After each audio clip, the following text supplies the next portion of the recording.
আমি party person নই একদম, যে আমি কারোর সাথে গিয়ে পার্টি করব। আমি কাজ হয়ে যাওয়ার পর বাড়িতে ফিরে যাই, বাড়িতে ফিরে মা বাবার সাথে গল্প, খাওয়া দাওয়া, ঘুমাও, আবার পরের দিন ওয়ার্কআউট করতে চলে যাও, পড়াশোনা করো। Disciplined life. Disciplined life. আর আমার একদম এই ইন্ডাস্ট্রির খুব কম লোকজন আমার বন্ধু আর কি ডু ইউ হ্যাভ ইন্ডাস্ট্রিতে। Friends? I won't say I don't have. I have friends. সেখানে কিন্তু রোজ যে তাদের সাথে আমার কথা হচ্ছে, গল্প হচ্ছে, দেখা হচ্ছে সেরকম নয়। But there are some friends.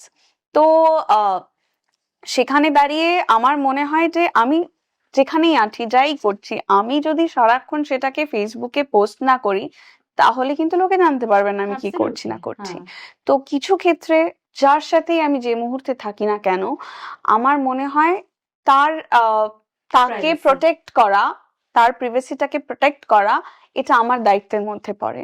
যে আমি কোথায় গেলাম, আমি যদি ওর সাথে বেরিয়ে আজকে একটা কফি খাই, তারপর যদি সেটা স্টোরিতে দিই, আমার মনে হয় সেটা একটা একটা প্রিভেসি বলে তো একটা জিনিস হয়, সেটা তো হ্যাম্পার করে বলে আমার মনে হয়। এবং আমার আমি এখন যার সাথে সম্পর্কে থাকি বা হোয়াট এভার ইট ইজ, তো আমার সেটা মনে হয় এটা আমার রেসপন্সিবিলিটি, আমার আশেপাশে যে মানুষগুলো থাকে তাদেরকে প্রোটেক্ট করা। কারণ আমার ফ্যামিলিটা যেহেতু একদম এই ইন্ডাস্ট্রির সাথে যুক্ত নয়, তারাও এই জিনিসটা খুবই নতুন। আর আজ থেকে 5 বছর আগেও এতটা তো একদম ইনফোকাস ছিল না। তো এটা আমি কিছুটা কনসিয়াসলি করি, আর কিছুটা আমি পছন্দ করি না বলে করি। আচ্ছা,